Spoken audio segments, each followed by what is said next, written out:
Okay, welcome everybody to our lecture tonight. Thanks for coming and joining us. Our speaker today is Jeff Bartos, and our title of our lecture today is The Blight of the Federation, the Hardrock Mining Unionism in the Mountain West from 1892 to 1907. So, okay, with that, welcome Jeff.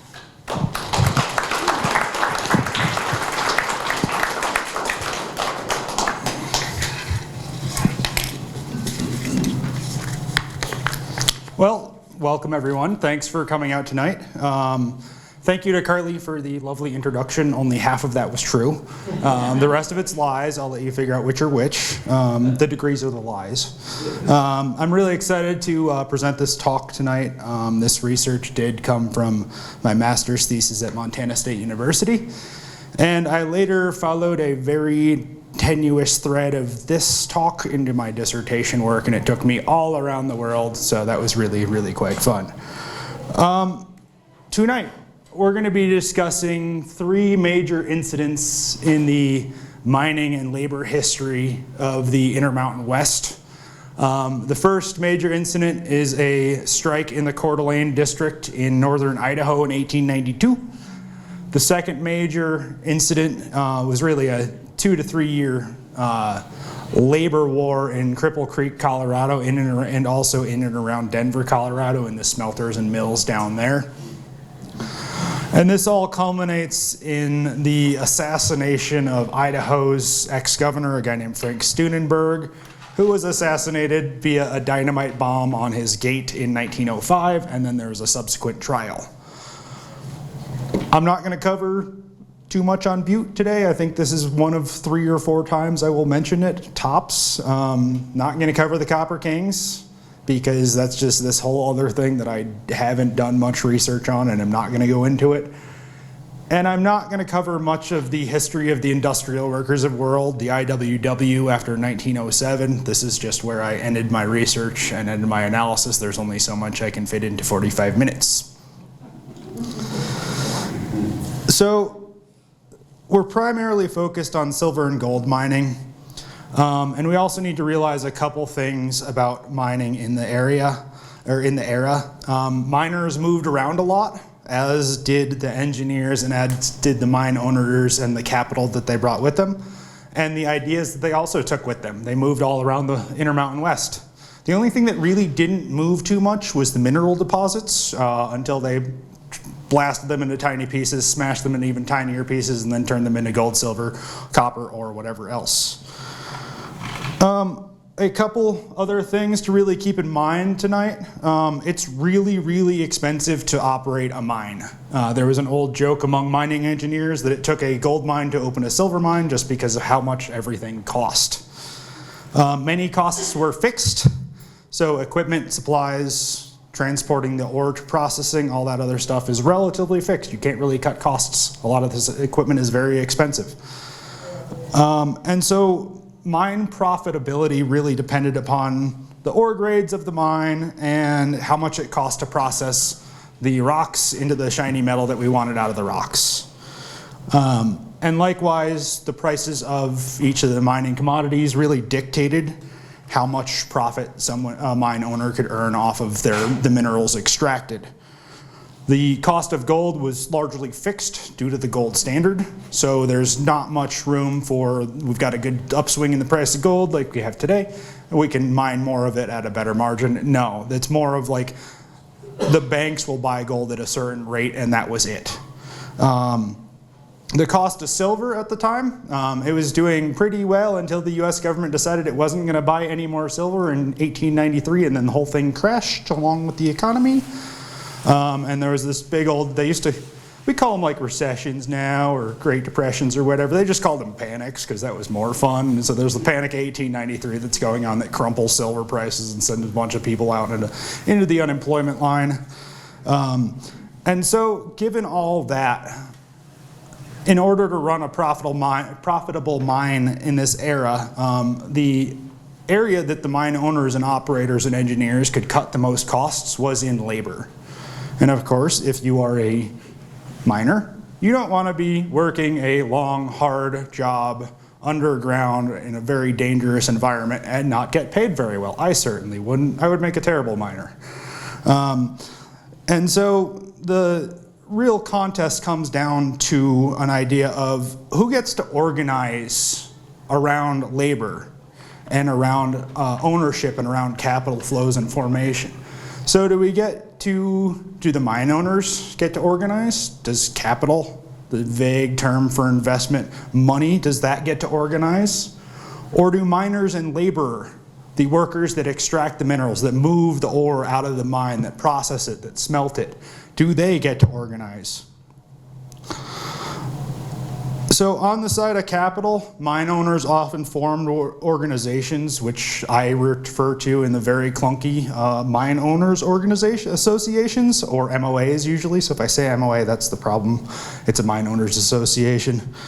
And also many times business owners and upper class residents of the mining districts formed what were called citizens alliances, or were members of state militias or National Guards.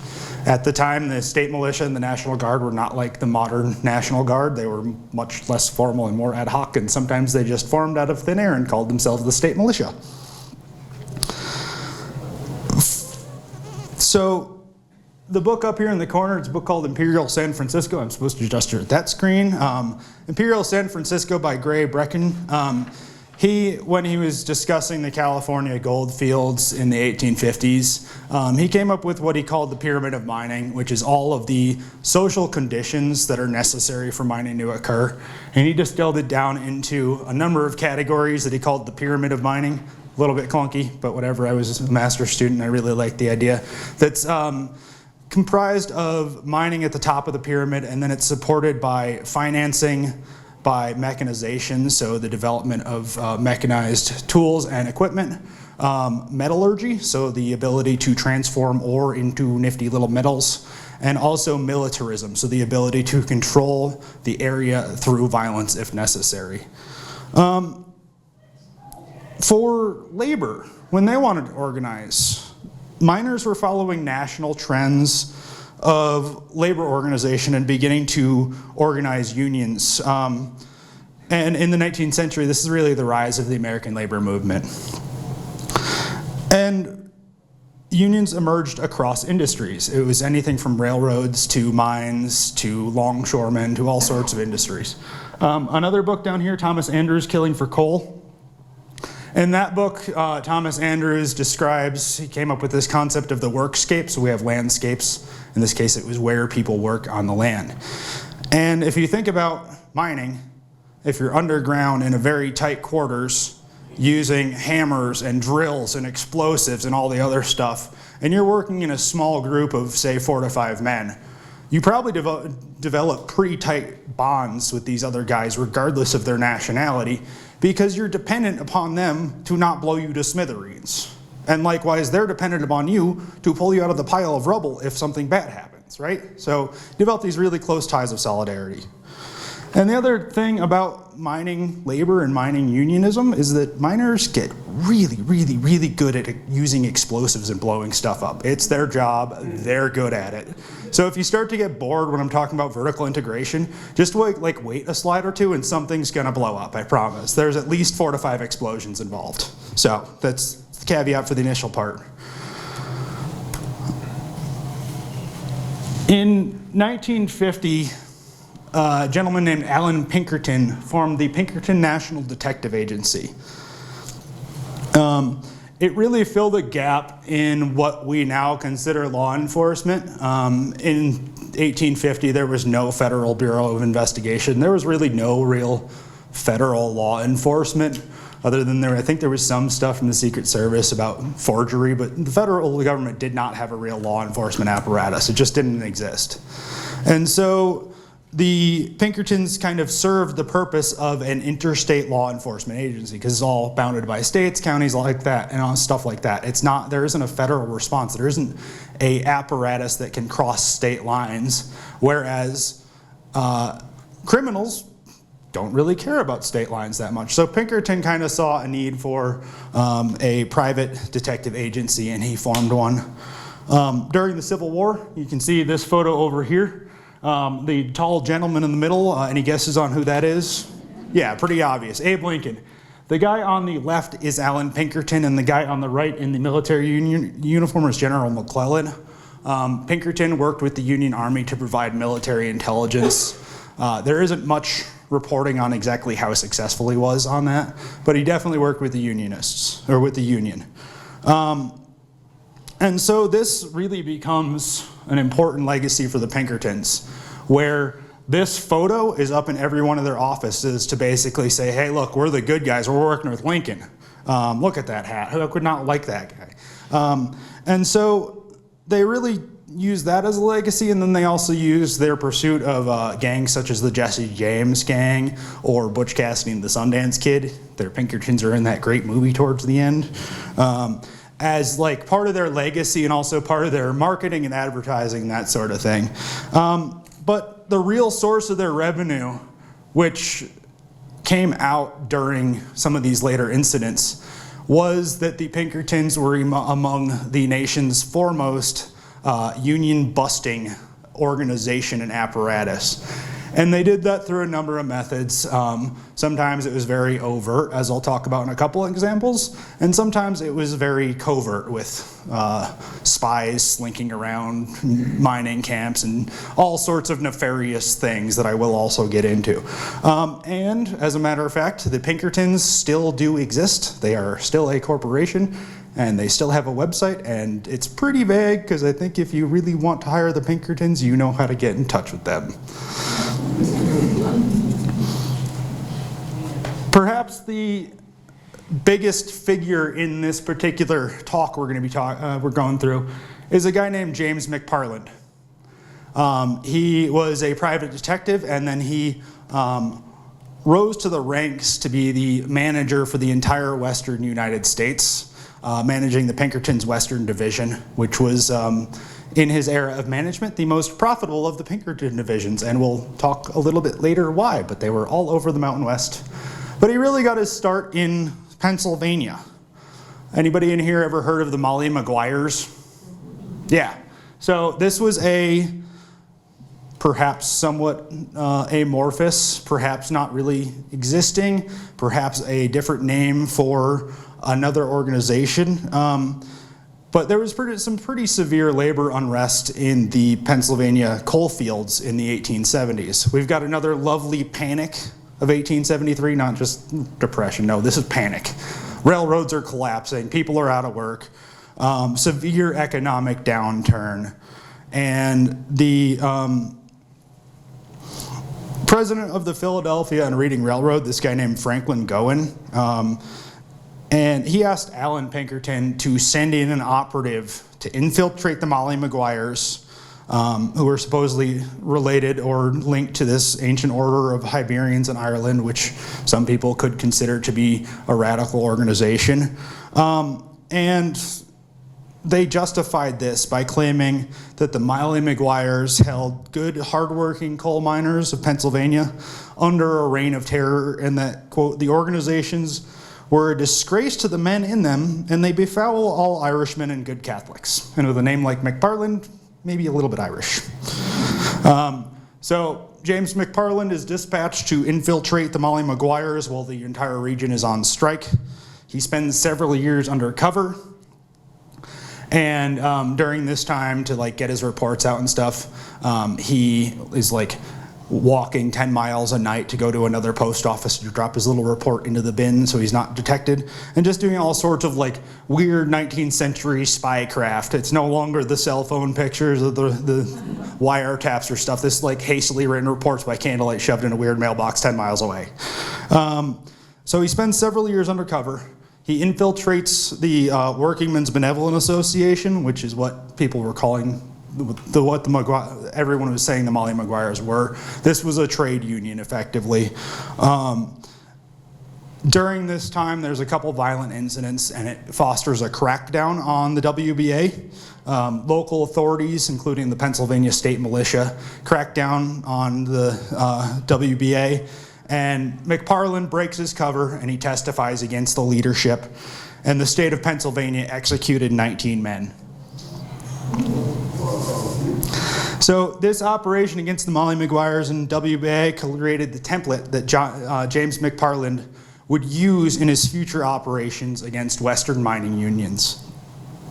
Basically, economic conditions are kind of bad. There's a mining strike out, whether it's for better wages or just for not worse wages, or for better hours or just not worse hours, or maybe like, hey, we should have a hospital because mining's dangerous and our families are here too.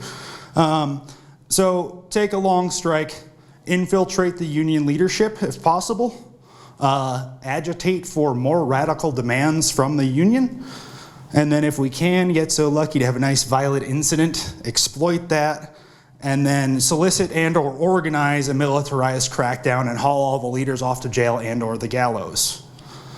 So that was kind of his format. It became pretty wildly effective, as we'll see in the next several case studies. So in 1892, I call this a tale of two strikes. My apologies. My jokes get worse and worse. I'm very sorry. That you can leave if these are getting bad. There's a steel strike at the Homestead Steel in Pennsylvania. After several months of negotiations between the Homestead Steel Company and the union that represented the steel workers, Homestead Steel really didn't want to be negotiating with the union. They were trying to drive them out.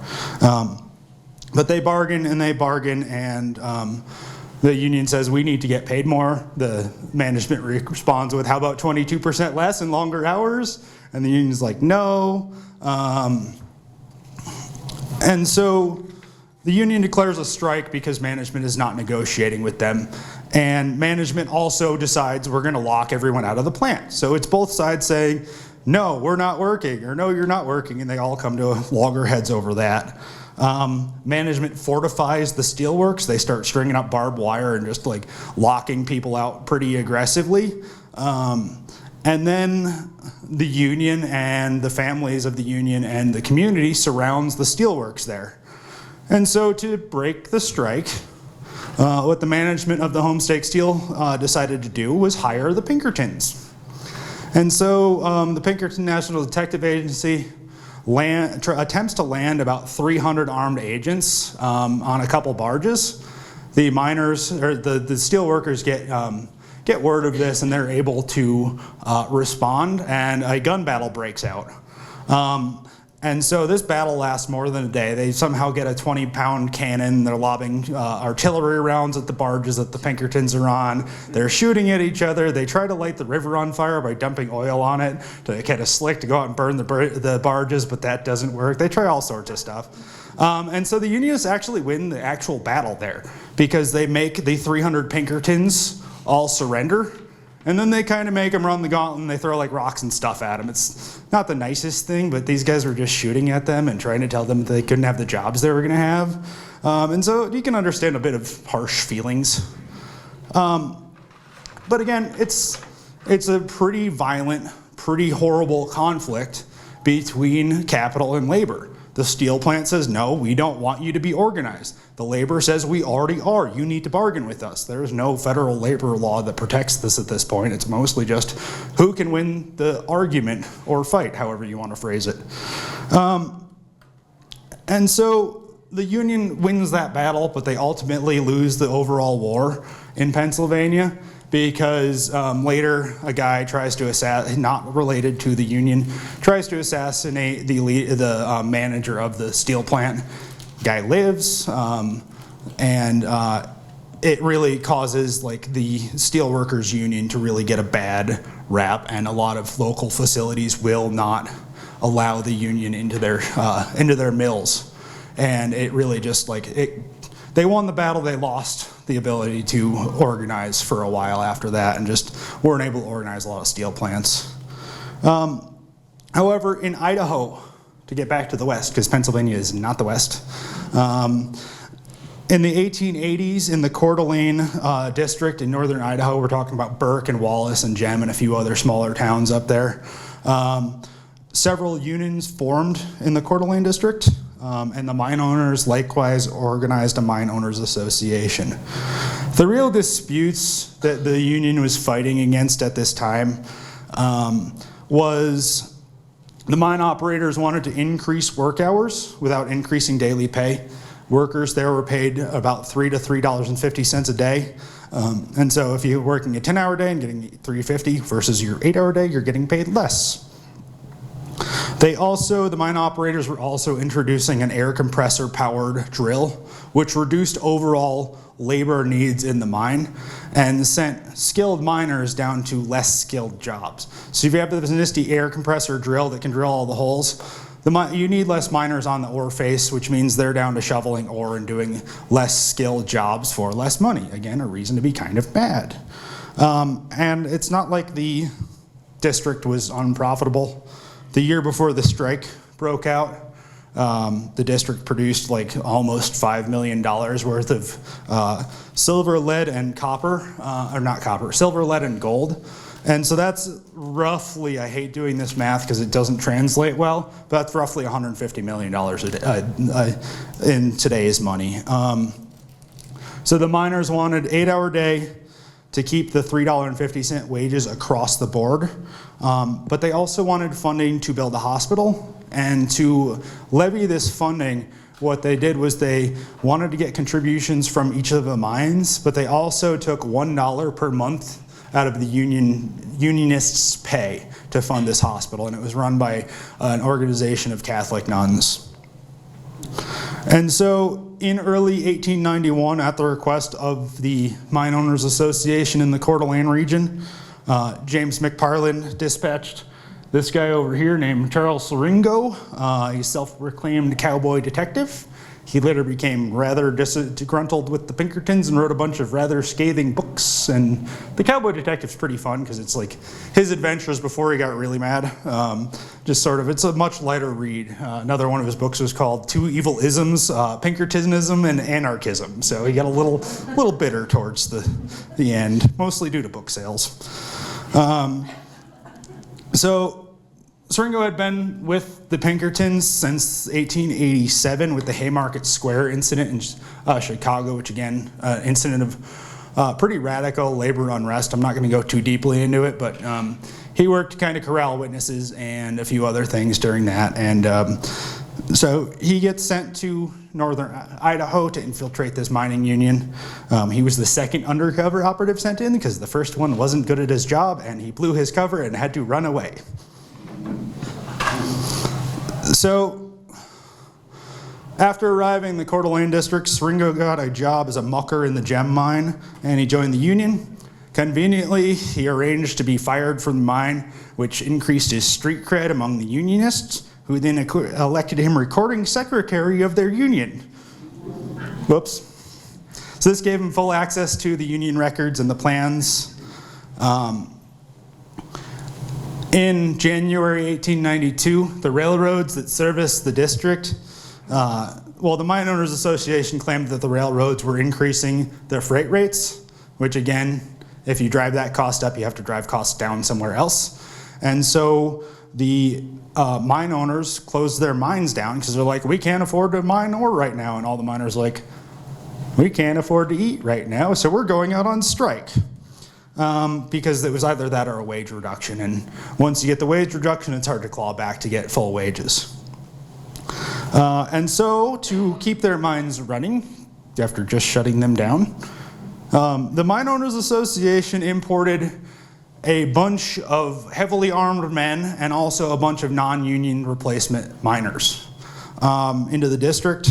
Many of them were from northern Michigan's mining areas, and they weren't told really where they were going or what the job was or the fact that they were coming in as scab labor, and many of them also didn't speak that great of English because they were recent immigrants from a lot of Scandinavian countries. So they didn't really know they were coming into this tinderbox of an area.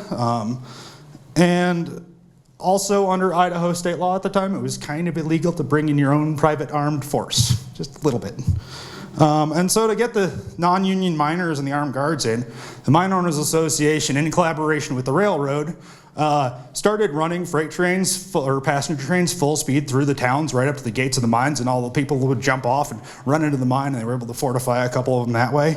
And they were able to get them partially back up and running. So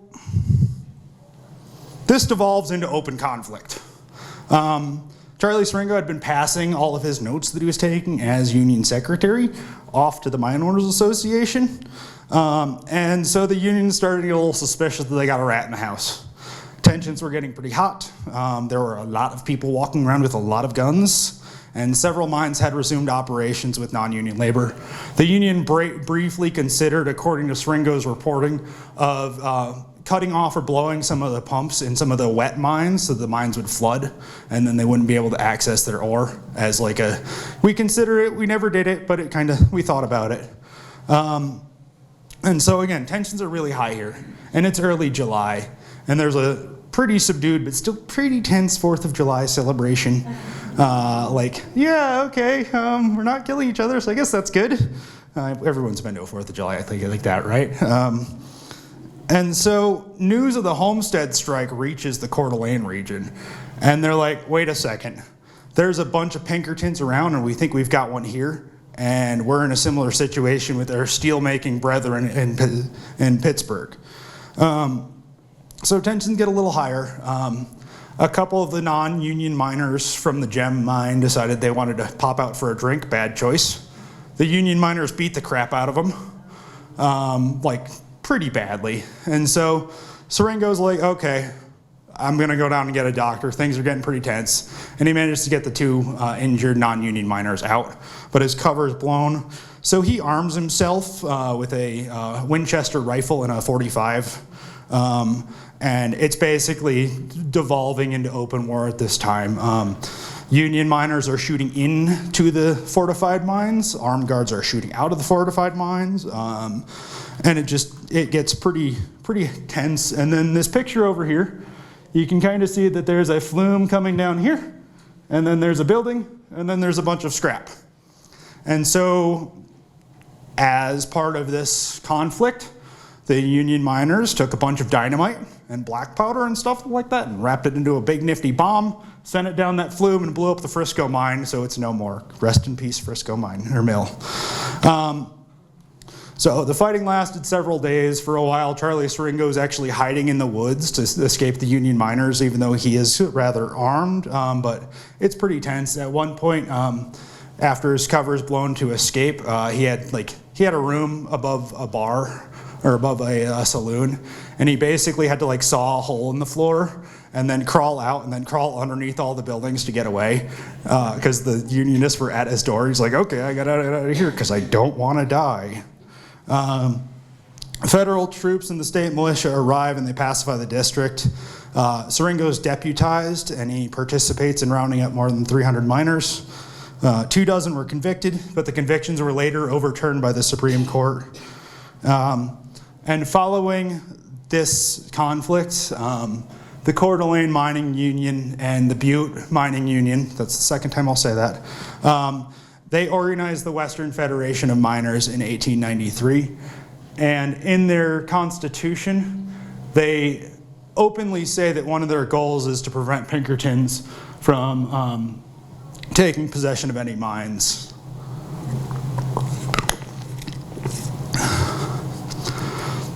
So that's your initial, okay, we're trying to break the union. We're going to send in these detectives, and the union's like, oh no, we need to get a lot more serious than we were. We need to collaborate with other unions across the West.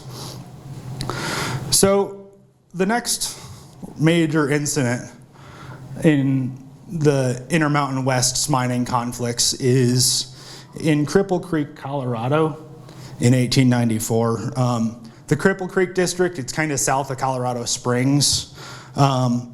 It didn't exist before 1890, and there was a gold strike there. And then it sprang up as an industrialized city in the span of like 3 or 4 years. The grades of ore were pretty low, so there wasn't a whole ton of gold in all of the rock. And so you had to operate it on a very industrialized scale. It's not like Helena's placer mining, where you can just like squirt water on a hillside and then pan for gold. It's not like that. It's like grams of gold and tons of rock, and you have to bash the rock into little bits, and then you have to like either roast or smelt the rock to melt the gold out. And sometimes they use cyanide and other fun things to really just pull the gold out of there. So it's expensive. It's really expensive to mine like that. And so to mine like that, you need to be mining on a massive scale, because just all the treatment works, all the processing works, they just cost a ton of money. And so again, you have to cut labor costs if you want to mine profitably. And so the Western Federation of Mining of miners quickly begins organizing in the Cripple Creek district. And it follows the trend of the industrialization of the overall district. And so in 1894, one of the mines in the area decided 8 hours a day was not enough, that they were going to bump miners up to 10 hours a day and of course not pay them anymore. And of course that leads to very angry miners. And so the unions went on strike in May of 1894. And of course, they armed themselves and they fortified an area called Bull Hill. At one point, they blew up the strong mine and mill building, so that didn't exist anymore after a certain point. That's just like, oh, that building's gone. So that's our second explosion of the evening. And the area sheriff formed an armed posse to take care of this. But the governor, a guy named Davis White, he was a populist. He was really worried that a major labor war would break out in Colorado at the time. And so he declared the sheriff's posse was illegal. And he met with the union miners, and he met with the Miners Association, and negotiated 8 hours a day for $3, which that was what the miners wanted. They wanted their 8 hours a day, and they were pretty okay with the $3. They would have liked more, but they were okay with what they had. And so the strike ended, and the district was really peaceful and profitable until 1902, 1903. And one kind of notable fact about this is I didn't find any record of Pinkerton involvement in this strike. If you want more on the Cripple Creek strike, there's an excellent book by a historian, Elizabeth Jameson, called All That Glitters. It goes into way more depth than I can in this presentation. Really pretty good. And so that was 1894. This is really a prelude. This is kind of an example of what could have happened differently. But to get a bit more into the ideas of organization and who gets to organize, there's a concept in economics called vertical integration. And it's the idea that it's the company or corporation's ownership or control of its supply chain from the initial commodity through sales in order to integrate its operations. So in the course, in the mining industry, we're talking about owning the mines, owning the mills, which take the big rocks they pull out of the mines and turn them into much smaller rocks, owning the smelter, which melts the metals out of the minerals, owning the rail or transportation links, because rocks are heavy and you don't want to move them. You want a train to move them. That's why we invented trains, is to move rocks. And also the finance to pay for it all. So a really good integration, there was an example of this integration. There was a mine owner named David Moffat in the area. He held majority shares in a Cripple Creek bank, in a private investment financing concern, milling company, and the railroad that connected Cripple Creek to its smelting facilities, and also he held a lot of shares or controlled a number of major mines in the area. At the same time, the milling and smelting interests, they combined into two major companies. I'm not going to give you the acronyms because it's just word salad at that point. But Moffat served on the board of directors of one and invested very heavily in the other. They also formed very close personal associations with government, especially state militia officers, but also with the governor in later instances, and with prominent politicians. And the Mine Owners Association used the Pinkertons and other detective agencies, there were about a half dozen, as intelligence apparatus and also as union busting services. And private detective agencies really came into the area in Cripple Creek around 1897. There were a few undercover operatives from this competing agency called Field Detective Agency that were undercover to monitor union sympathies among the miners. They were often just employed as a miner or some other job within the mine so they could keep tabs on their fellow miners. They would record religion, property ownership, other factors. So, for example, one entry I've got from a field detective, Evan Williams, he's Welsh, he leases his house, attends meetings, union meetings regularly, and is an agitator among the Welsh. Pat McNeil, Irish, not at work, attends meeting regularly, and is in good standing financially. So they're just trying to get like this basic intel on which miners are sympathetic to the union and which miners might go beyond sympathy and towards more either organization or towards violence, depending. On the flip side of that idea is industrial unionism. And so if mine owners and stuff can vertically integrate, why can't unions? And so it's the idea that the same union organizes workers on all levels. So you want the miners, you want the mill workers, the smelters, the transportation, and also the community members. So why don't the laundry employees unionize? And so they attempted to organize across industry. And so they tried to push a little further. And again, at this time, they're radicalizing a little more too. So they're like, maybe instead of the capitalists owning the mines and stuff, the people that are actually extracting value, the labor theory of value, the workers should own the mines. This was not widespread at this point, but it reflects Marxist and also anarchist philosophy. So in 1902, Colorado City, which is a suburb of Denver, in August of 1902, the Western Federation of Miners, to attempt their industrial unionism push, begins organizing mill and smelter workers in Colorado City. These workers were paid less than miners, and they worked 10-hour days at a smelter, which sounds terrible because those things are hot. And so the Federation organizes local. The smelter interests bring in undercover operatives, including one guy, A.H. Crane, known as operative number 5. He's appointed to the strike committee after joining the union, and his cover's blown and he flees. So good for him, I guess. I guess he got out of there. The governor deploys the state militia and declares martial law.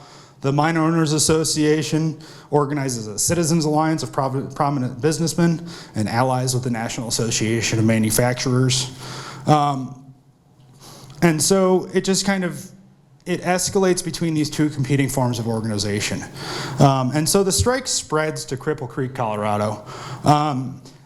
It was a sympathy strike, really. The Western Federation of Miners in Cripple Creek wanted to stop the shipment of ore to striking mills and smelters. Best way to stop that is to stop mining, because if you don't have ores, the mills and smelters can't work. So everybody's losing money, especially the people that own the things. So they go out on strike. There's an operative whose initials were CHR. He went to the Cripple Creek district a month after the strike began, found it to be pretty peaceful. He said, quote, "There is no radical talk or threats of any kind that I can hear on the parts of the miners, and everything is very quiet. The soldiers and miners are becoming very friendly, and I have heard expressions of sympathy from the soldiers to the miners."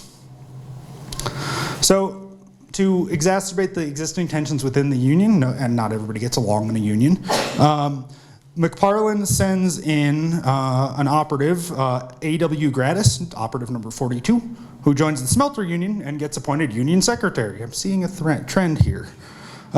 He went to work, quote, attempting to make the unions believe they are entitled to money or some benefits from the WFM to try and get them to be dissatisfied. The striking unionists soon elected operative 42 as chair of the relief committee, another bad move. He padded the rolls to dry out the union funds. And then he was elected president of the local, and it created the unique spectacle of, quote, a Pinkerton spy under the direct orders of manager McFarland as a president of Western Federation of Miners Union, directing a bitter strike against the smelter trust. So there were various other private detective agencies rolling around. Railroads had detectives, the mine owners had detectives of their own that weren't the Pinkertons. And there was all sorts of other shenanigans going on. There's an attempted railroad sabotage to try and cause a derailment that they could then blame on the Federation, but luckily it was caught. But usually the Cripple Creek strike was pretty peaceful. There were only sporadic outbreaks of violence. And so the miners are doing pretty well. They're maintaining their strike. They're not falling for the provocations as much as possible. The strike further spreads to Telluride in the San Juan Mountains of southwest Colorado. Major mining district, it's pretty rich gold ore there. And so the Federation of Miners there went out on strike in September 1903 because the local mill workers wanted to work 8 hours instead of 12. Fair, I don't want to work 12 hours. Mines shut down, there was no milling capacity, so if they were mining, they would just have ore piling up, and they can't keep mining if just rocks are piling up outside their mines. So one mine tried to import non-union workers, and that caused the Federation to fully go on strike in Telluride. The Mine Owners Association petitions the governor for troops. They, quote, admitted the situation was peaceful, but declared they intended to open their mines shortly, and insisted that when the mines were reopened with non-union miners, trouble would be sure to begin immediately. So November 20th, Peabody dispatches about 500 men, 2 companies of cavalry and 6 of infantry to Telluride. The local militia commander also requested some Pinkertons to infiltrate the district, and there were some already present. An operative, number 36, had been in place since 1902. His name was George Riddle. He was a practical quartz miner, uncommonly shrewd, that's a quote, and he secured employment and joined the union. His task was to, quote, discover the inner circle that directed the outrages alleged to be perpetrated by the Telluride local. A guy named Buckley Wells, over here, he was the supervisor of the Smuggler Union Mine, and he organized a local cavalry militia. Again, they could just kind of do that. He'll become pretty important later. The strike was really, in Telluride, was really characterized by a pretty heavy crackdown. A number of miners were deported by rail car or arrested and then brought to a town, Montrose, like 75 miles away, and then, oh, the charges are dropped, good luck getting home. The guy that's handcuffed to the pole, he was a striking miner who the authorities arrested as, quote, a vagrant because he didn't have a job, because he was out on strike, and he refused to do road work and dig ditches, so they handcuffed him to that pole for like 8 or so hours. And the union's still holding the line as best they can, and so in March, Wells leads an armed crackdown with a force of mine owners, operators, bankers, merchants, and gamblers to deport the Unionists and sympathizers, and they effectively break the strike in Telluride. James McParland considered Wells to be a close friend and, quote, a man of intelligence and a man of nerve. So, Governor Peabody had declared martial law in Cripple Creek, but the district was still relatively calm. Martial law is expensive because you have to pay all these soldiers to just stand around and keep the peace. And so the troop levels gradually reduced. There were about 25 in the district. Governor Peabody goes off to a World's Fair in St. Louis. And on June 6, 1904 at 2:15 a.m., a bomb exploded in the train coming into the Independence Depot at Victor. Killed 13 non-union miners and wounded 6 non-union miners. Perpetrator of the blast remains relatively unknown. One guy did claim credit for it later. But the Mine Owners Association, the Citizens Alliance, and the militia used the incident to depose the civil government in the Cripple Creek district, deport hundreds of union miners, close the union's cooperative stores in the open shop Portland mine, and destroy the union in the district. And the general of the Colorado State Militia actually welcomed the blast, and he told the Pinkerton operative, a J.N. Londoner, that it was, quote, a damn good thing to get a little advertising with. We've been too damn quiet in the district, now my hometown's going to furnish a little music for the boys. So within hours, Committee of Citizens Alliance and Mine Owners Association forced Sheriff Henry Robertson to resign or be hanged on the spot and possibly stabbed with bayonets. Most accounts only speak of a coiled rope, but Elizabeth Jamison, author of All That Glitters, found this photograph from the Colorado Historical Society. It's very hard to see. I can't imagine it was on a tripod or something, but you can kind of see there is a man here with a rope around his neck over what I assume is a chandelier, and there are a bunch of dudes with bayonets. So not exactly a like happy, here's my resignation. And so the ad hoc committee also formed several other officials, including the coroner, to resign because they were sympathetic with the union. Londoner, the Pinkerton, traveled to the scene of explosion. His reports illuminated a charged and confusing scene of events. He was a known operative, and when he showed his face at the local armory, he was deputized as a sheriff and, quote, told to kill any union man or sympathizer that said a word to me. All the mine owners, managers, and superintendents are commissioned as deputy sheriffs. So over the next 2 days, Londoner worked with another Pinkerton operative, Arthur C. Cole, who is known as Operative 28. Arthur Cole was a visible partisan of the Mine Owners Association. He served as the secretary of the Citizens Alliance of Cripple Creek, and he was also a lieutenant of Company L of the Colorado National Guard. So when gunfire broke out at a public meeting called by the MOA, Company L surrounded the Union Hall, that's pictured here. Cole, who was in command, Cole was, quote, "I was in command of the soldiers that did the shooting. I gave the orders to shoot at anyone in the windows of the Union Hall. And after, quote, 20 minutes of continuous firing, the miners exhibited a white flag for the windows of their hall. The militia company then assisted in rounding up and deporting the Unionist sympathizers into a bullpen, which is basically like the stuff used for cattle rodeo ground, stick all the Unionists in there, to await the Vigilance Committee and then deportation. Several hundred Union miners and their sympathizers were deported. They were loaded onto rail cars and dumped in the middle of, I believe, Nebraska. Not a good place to be dumped. Especially not in June, it's hot there.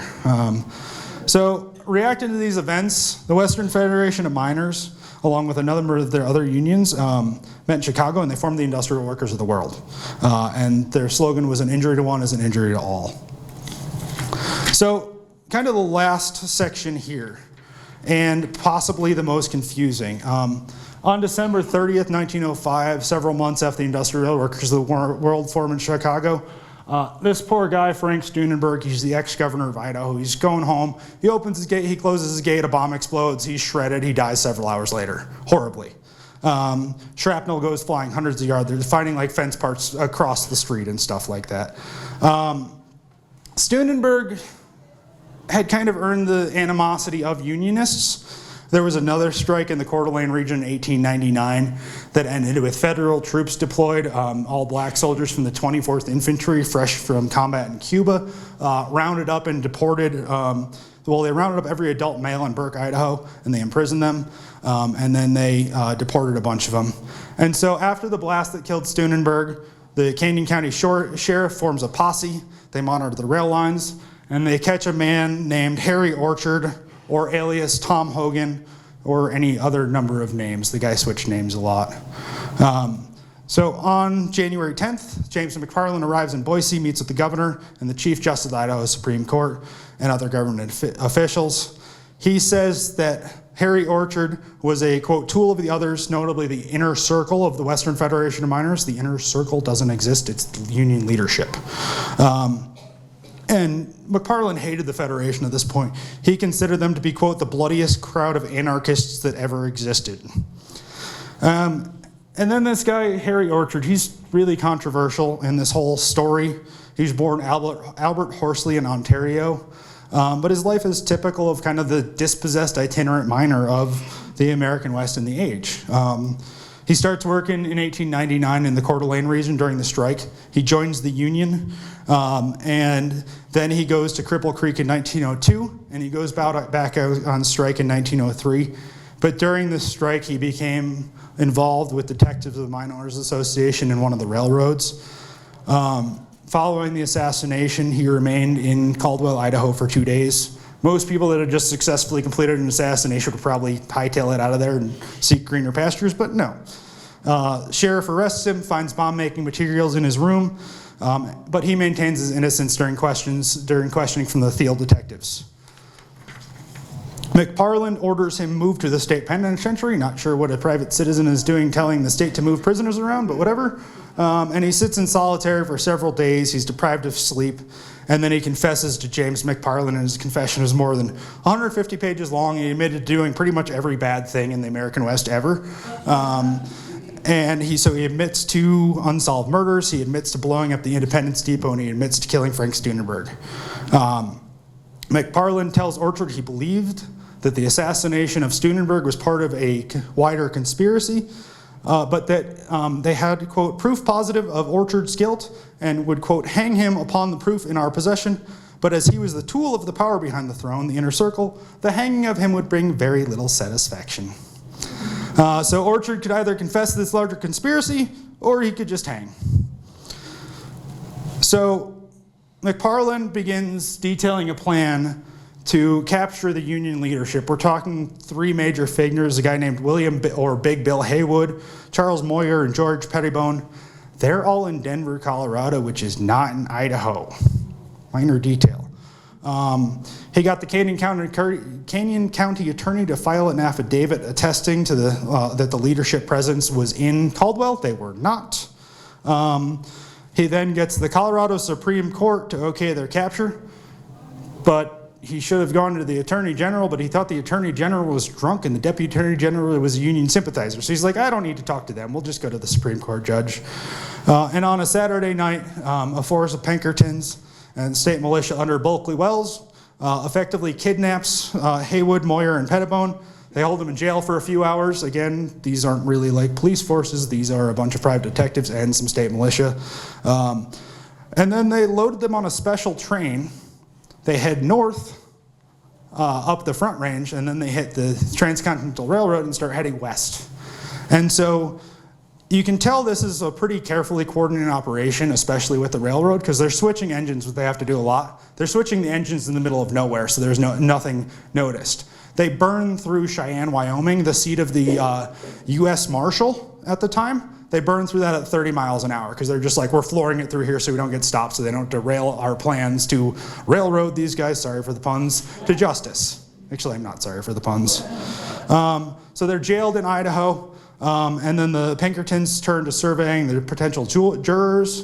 McParland also wants to make sure that they get paid. So he briefly makes the governor guarantee their payment out of his own personal finances because the legislature's not in session to appropriate the money. But then all the Miners Association of the Coeur d'Alenes in Colorado come in and be like, no, we got this, buddy. And they start showering him with tens of thousands of dollars for the prosecution.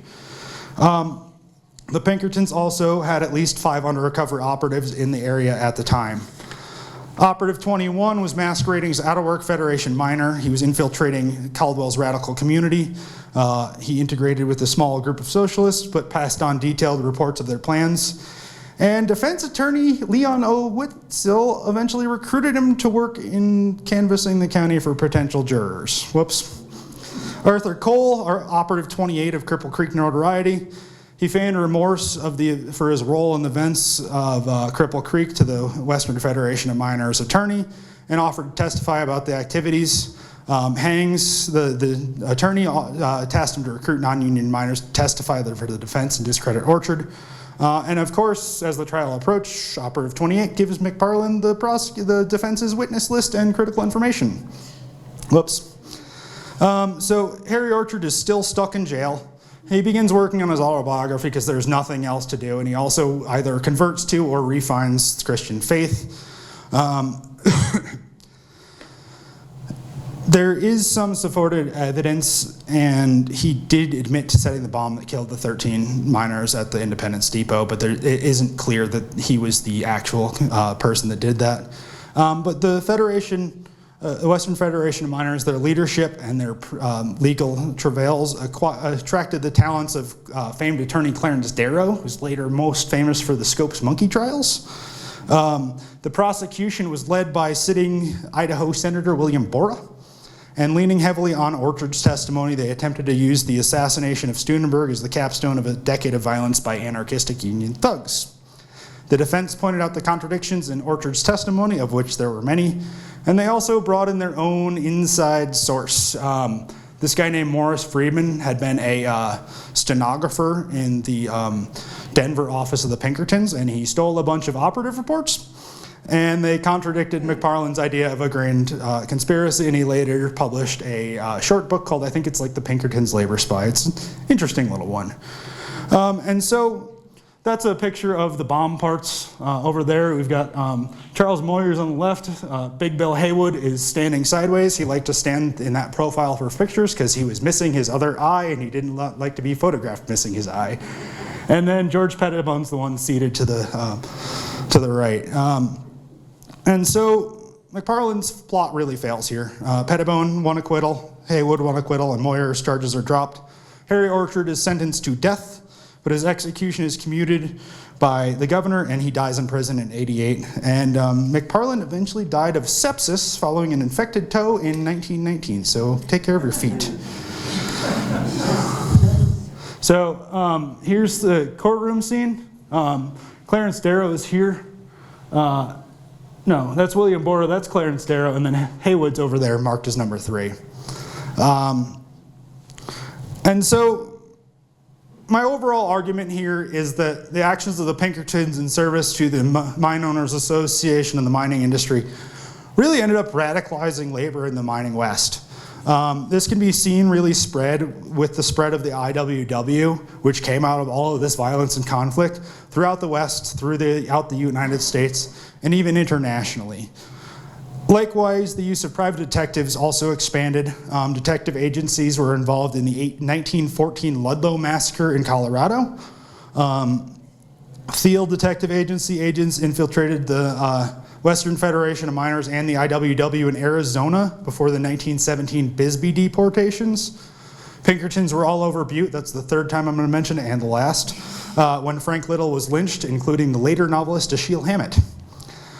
In the coal mining districts of Appalachia, the name Baldwin Felts and another detective agency inspired fear and hatred. They were really fond of Gatling guns.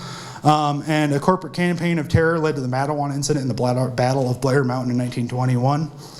And then the federal government really joined the fray with the Palmer raids and the first Red Scare, leveling the full power of the federal government against radicalism and bringing overwhelming repression to bear on these unionists. Big Bill Haywood fled to the Soviet Union, and he actually became quickly disillusioned that Leninism was just as repressive as state-sponsored capitalism in the American West, and he kind of lost his faith in the communist cause. But a lot of these guys were much more on the anarchist syndicalist end of things, so less of a centralized authority. And so the major question I grappled with when I was doing this research was who gets to organize in a capitalist system? And also who gets to use force? James McParland considered his work to be, quote, a life and death struggle of good Americans against the blight of a subversive radical unions. But I mean, if you look at the initial demands of many of these unions, they were pretty much bread and butter unionism when they first started. They wanted good wages, they wanted good working conditions, they wanted safe working conditions, they wanted good hours, they wanted maybe a hospital. And their demands and ideologies radicalized in the face of constant infiltration and repressive violence until they articulated demands of the industrial workers of the world for one big union and worker control over the means of production. So, thank you, and I'll take questions.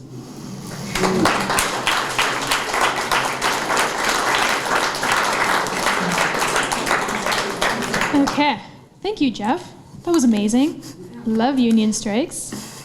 Okay, if anybody has any questions, now is your chance.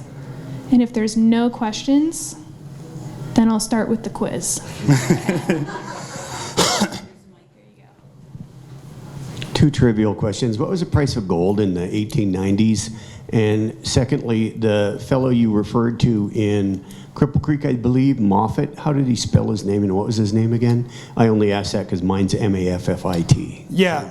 Second question, it was M-O-F-F-A-T.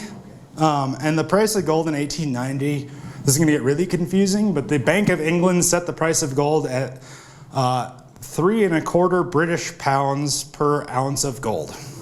So, and the British were kind of in charge of the financial system, so that rate really translated across the globe to be the price of gold. Thank you. Hold on, she's going to get the mic. How did his name wind up on the railroad tunnel, the Moffat Tunnel? Can you repeat that one more time? How did Moffat's name wind up on the railroad tunnel underneath the pass west of Denver?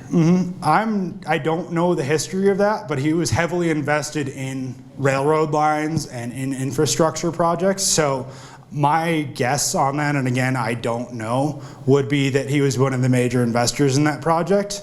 And it makes sense because there are a lot of mining districts, especially west of Denver, like Leadville and other things. And so you need these mining the rail lines to move the ore from these mining districts down to be processed and smelted in Denver. So that would be my guess, but again, I can't give you a definitive answer on that one. Can you explain a little more the pyramid? impressed with that we fool you and stuff. So could you go through that a little bit? Yeah, the question is a little more explanation on this pyramid icon. I got lazy at this point in designing my slides and was running out of time. This is a graphic created by the industrial workers of the world. I'm not exactly sure what time, but the basics of it are the working class is underneath this pyramid, and they work for all and they feed all. And then you have what the communists or socialists would describe as the bourgeoisie, the middle classes, the ownership class, eating, drinking, whining, dining, passing out on the table, and general depravity. Above there is the soldiers who work to protect these guys, but also to keep these guys down. The religion is there to fool you, the government's there to rule you, and capitalism is the crowning achievement. I didn't realize that's religion.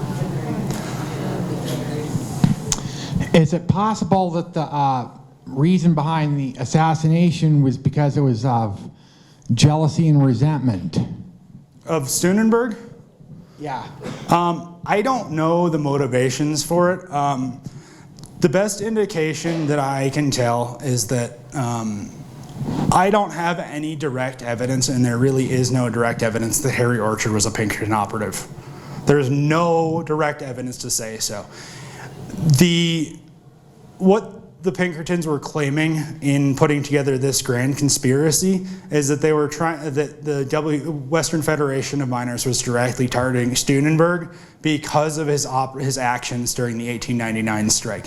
It could have been jealousy, but I don't know the motivations behind the assassin. Sometimes it's resentment and jealousy at the same time. Mm-hmm. Yeah, I can't really speak on the motives of that. There's any number of explanations. Harry Orchard was in the district in Coeur d'Alene's in 1899. He joined the union. He went on strike with them. I don't know if he was sent to the bullpen or not. He very well could have harbored a lot of resentment because of that, but I do not know, and the evidence isn't there to be clear on that. So unfortunately, I can't give you a great answer. That's just what I pick up on there. Yeah. Resentment and jealousy. Yeah, I wouldn't be surprised, but I can't give a direct motive. So, yeah. How does all this union activity fit in with the Ludlow massacre that happened south of Colorado Springs? No, that's an excellent question. It's tangential to it. The Ludlow massacre south of Colorado Springs was 1914. It was a different union. It was the United Mine Workers of America, who were more focused on coal miners rather than hard rock miners like the Western Federation was. The UMWA was not as radical as the Western Federation was, but at the same time, they go out on strike, and it's a multi-ethnic workforce. Killing for Coal, the book I mentioned earlier, this is really the definitive history of it, and I highly, highly recommend that book.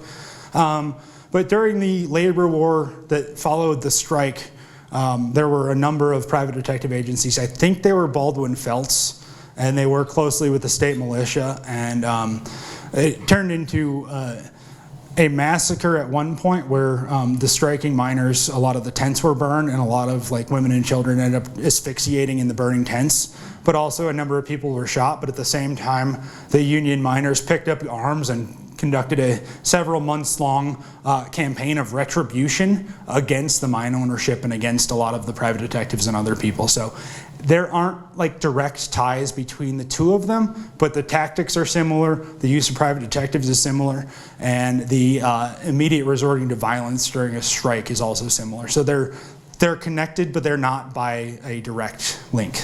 So does that help? Yes, thank you. Any more questions? Okay. Oh, one more. Last one. I think we're running out of time too. I was just curious, in your research, did you think that the Pinkertons that infiltrated the unions were a big cause of the agitation and the violence that came as a result to justify the Pinkertons being paid to be a part of that? Honestly, yes, I do. It seemed like McParland very much created a bit of a format or formula that he could use, and we see the same thing. Like Molly McGuire's, he joins the union, he becomes an officer in the union, he's feeding secrets back, there's a violent event, there's a violent crackdown, unionists go to jail, he testifies against them. In the Coeur d'Alene's, Charlie Siringo does the same thing. He joins the union, he gets elected secretary. There's a violent crackdown. There's a violent event, there's a violent crackdown, and he helps arrest them. In Cripple Creek, Colorado, kind of the similar things in Telluride. There's a strike. There's operatives joining the unions. They push the unions towards more radical and violent positions. There's a violent incident, there's a crackdown, and the Pinkertons arrest everybody. So it's kind of, I can't say that it was like a B, and C, but that certainly seems like a pattern to me. So I would argue that yes, in fact, there was a pattern of pushing this, and there's actually a fair amount of correspondence with other mining districts where they're like, look what you guys are doing in Cripple Creek, Colorado. We're going to organize Ely, Nevada. We're going to organize an MOA here. We're going to annoy the miners enough so they go on strike. We're going to get some Pinkertons in here. It's all going to be wrapped up in a year. So it was a tactic, I think. So thank you all so much for attending. I don't know if Carly has any last points.